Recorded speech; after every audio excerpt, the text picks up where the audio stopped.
पूजा मोरे इथं आवर्जून इथं उपस्थित परिवर्तन महाशक्तीचे स्टार प्रचारक ऑल इंडिया पॅन्थरचे राष्ट्रीय अध्यक्ष माननीय दीपकभाई केदार, इथं दुसरे स्टार प्रचारक। आपल्याला आश्चर्य वाटत असेल की प्रास्ताविक स्वागत किंबहुना उमेदवारांचं भाषण व्हायच्या अगोदर मीच माईक घेतलं ताब्यात। त्याला कारणच हे की मला 7 ते 8 मिनिटात इथनं निघावं लागतं, कारण टेक ऑफ करावा लागतो, कारण का 3:45च्या पुढं ते हेलिकॉप्टर टेक ऑफ होत नाहीये असा पायलटचा निरोप आला होता। म्हणून मी 2 मिनिटं तुमच्या पुढे बोलण्यासाठी मी इथं आहे। माझ्यानंतर कोणी इथं हलायचं नाही। इथं प्रामुख्याने ऑल इंडिया पॅन्थरचे राष्ट्रीय अध्यक्ष दीपकभाई केदार एक उत्कृष्ट वक्ते आहेत आणि खऱ्या अर्थाने शिवाजी महाराज, शाहू फुले आंबेडकरांचा, बहुजन समाजाचा जो विचार आहे तो विचार त्या चांगल्या पद्धतीने ते मांडतात आणि म्हणून आपण सगळ्यांनी ते ऐकावं अशी माझी विनंती आहे। पूजा मोरे सुद्धा आपल्या गेवराईमध्ये कशा पद्धतीने आपण या गेवराईचा विकास करू शकतो आणि प्रस्थापितांच्या विरोधात विस्थापितांची लढाई आपण कसं पुढे नेऊ शकतो हे त्यांच्या वाणीतनं ते निश्चित सांगतील। पण ह्या 75 वर्षात महाराष्ट्रात अशी परिस्थिती केव्हाच निर्माण झाली नव्हती। इतकी गलिच्छ, इतकं गढूळ राजकारण निर्माण झालेलं आहे।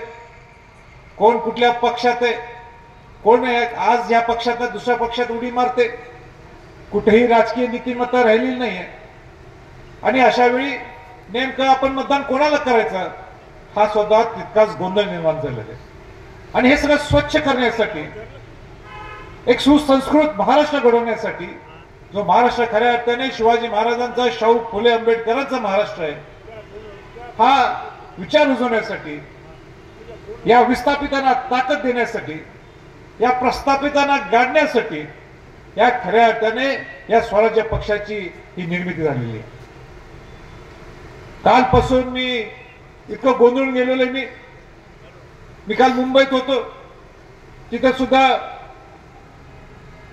पलीकडचे उमेदवार हे भाजपचे गणेश नाईक आणि त्यांचा मुलगा हा राष्ट्रवादीतून शरद पवारांच्या, म्हणजे एक उमेदवार महायुतीत आणि एक उमेदवार महाविकास आघाडीत, हा काही संभ्रमच मला समजला नाही।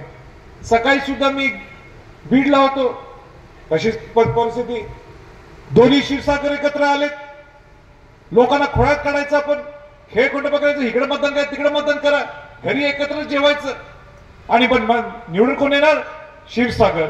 हे कसं चालतंय? इथं सुद्धा तीच परिस्थिती आहे। पंडित दोघं एकत्रच, लोकांना दाखवायचं की आमचे भांडण आहेत। एक उभाटा आणि एक अजित पवार राष्ट्रवादी काँग्रेस। पूर्वी हे राष्ट्रवादी काँग्रेस आणि उभाटा हे सगळे एकत्रच होते ना, उद्या सुद्धा हे एकत्र केव्हा येतील हे तुम्हाला तरी गॅरंटी देऊ शकत नाही आपण। अशी एक गलिच्छ पद्धतीचं राजकारण, आपल्या स्वतःच्या खुर्ची सांभाळण्यासाठी राजकारण हे कुठेतरी मोडून काढायला पाहिजे आणि त्याच्यासाठी या स्वराज्य पक्षाची ही निर्मिती झालेली आहे। मला आपल्याला मतदान सांगायचंय, परत अशी संधी नाहीये, परत मग म्हणायचं नाही की आपण हे पंडित एवढे 25-30 वर्ष राजकारणात होते, आता परत द्या तुम्ही द्या, म्हणजे आणि पुढचे 25 वर्ष नवीन पिढी आलेली आता आणि 25 वर्ष राजकारण द्यायचं, म्हणजे हेच दुसरं राजकारण करायचं, हेच आमदार होणार, हेच खासदार होणार, हेच पालकमंत्री होणार। मग इथं पूजा मोरे सारख्या हे विस्थापित लोक हे केव्हा राजकारणात येणार, ह्या केव्हा आमदार होणार? हे विस्थापित लोक स्वप्न बघायचे नाहीत का की आपण खासदार आमदार होऊ शकतो? ही अशी इतकी बिकट परिस्थिती या महाराष्ट्रात निर्माण झालेली आहे आणि म्हणून या विस्थापित लोकांना ताकद देण्यासाठी ह्या स्वराज्य पक्षाची निर्मिती झालेली आहे। सगळ्या समाजातल्या लोकांना एकत्र घेऊन जाण्याचा आमचा आयडियोलॉजी आहे। मग ते सगळ्या धर्मातले लोक असतील, सगळ्या जातीतले लोक असतील, सगळ्यांना न्याय देण्याची भूमिका असते। शिवाजी महाराजांची जी भूमिका होती, सगळ्या 18 पगड जात 12 बलिदानांना घेऊन स्वराज्य निर्माण करायचं। राजश्री छत्रपती शाहू महाराजांनी सुद्धा वंचितांना न्याय दिला, बहुजन समाजाला आरक्षण दिलं आणि सगळ्या समाजातले लोक सुखाने नांदावेत ही आमच्या स्वराज्य पक्षाची ही भूमिका आहे। मला आपल्या मुद्दाम सांगायचंय काय की मनोज जरांगे पाटलांनी जी मराठा समाजाची भूमिका घेतली ही खरोखरच कौतुकास्पद आहे. कारण का ज्या राजश्री छत्रपती शाहू महाराजांनी पहिल्यांदा बहुजन समाजाला आरक्षण दिलं 1902 मध्ये, ते शाहू महाराज माझे पंजोब आहे. आणि बहुजन समाज म्हणजे त्यावेळी SC असेल, ST असेल, OBC असेल, मराठा समाजाचा समावेश असतात. आज गरीब मराठा समाजाला ह्यातनं बाहेर फेकून गेलेले. आज मला आपल्याला मुद्दाम सांगायचं, हे सगळे लोक, हे सगळे आमदार खासदार लोक जाऊन मनोज जरांगे पाटलांना भेटतात आणि नुसतं भेटून काय तुम्ही आरक्षण कसं देणार सांगा. जे आरक्षण मराठा समाजाला जे दिलेलं आहे ते दोनदा पूर्वी उडलेलं आहे आणि म्हणून 50%च्या वर SCBCचं आरक्षण देऊन हे टिकणार कसं, हे सरकारच्या सगळ्या महायुतीतले लोक असतील, ते महाविकास आघाडीतले लोक असतील, यांनी सांगावं. ह्याच्यावर कोण बोलत नाहीये. नुसतं जाऊन भेटायचं मनोज जरांगे पाटील, असं कसं चालणार आहे. ठोस भूमिका का घेत नाही तुम्ही.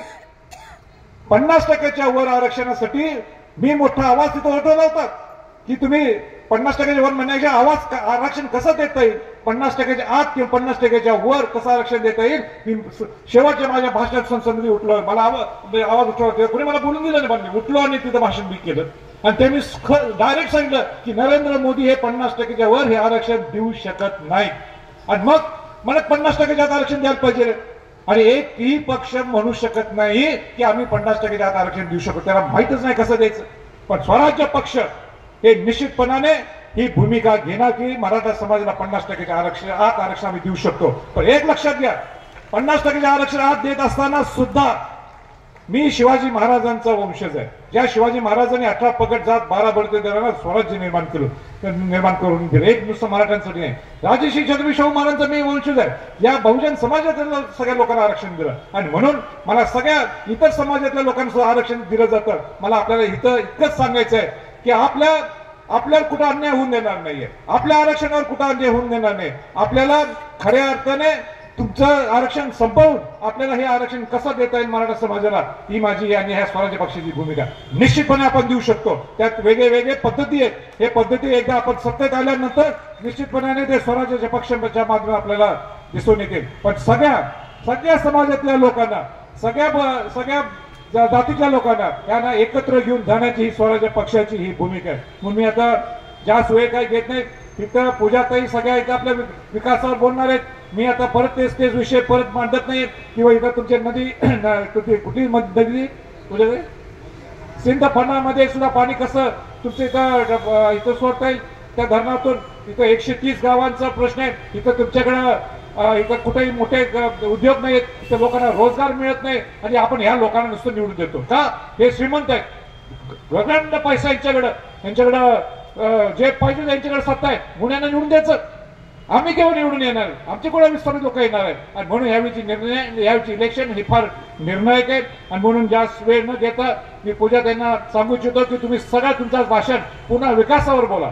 तुम्ही दीपकबाई सुद्धा एक चांगल्या पद्धतीने कशा पद्धतीने सगळ्या बहुजन समाजातील लोक, आपण SCचे लोक असतील, STचे असतील, OBC असेल, मराठा समाजाचे लोक असतील, त्या सगळ्यांना एकत्र एक सण कसं ठेवायचं या दृष्टिकोनासोबत भाषण निश्चितपणे चांगलं करतील. आपण सगळ्यांनी ते ऐकून घ्यावं ही विनंती करतो. आणि येत्या 20 तारखेला आपल्या स्वराज्य पक्षाचं चिन्ह आहे पेनाची नीब आणि या पेनाच्या नीबवर बटन दाबून मोठ्या मताधिकाऱ्यांनी पूजा मोरेंना निवडून द्यावं ही विनंती करतो आणि थांबतो. जय हिंद, जय महाराष्ट्र, जय Swaraj.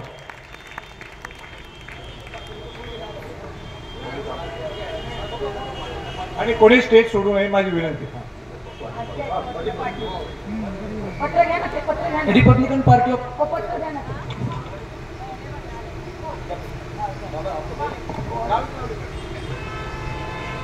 Republican party of India एकतावादी गटाच्या वतीनं प्राध्यापक शैलेंद्र पोटभरे आणि त्यांचे सर्व सहकारी यांनी सन्माननीय पूजाताईंना पाठिंबा दिलेला आहे. आपण टाळ्या वाजवून त्यांचं स्वागत करूयात.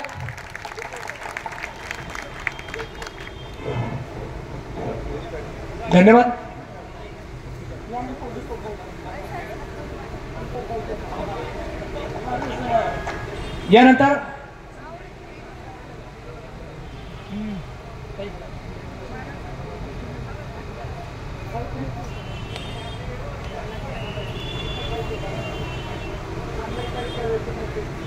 यानंतर आंबेडकर चळवळीचे नेते आणि राष्ट्रीय अध्यक्ष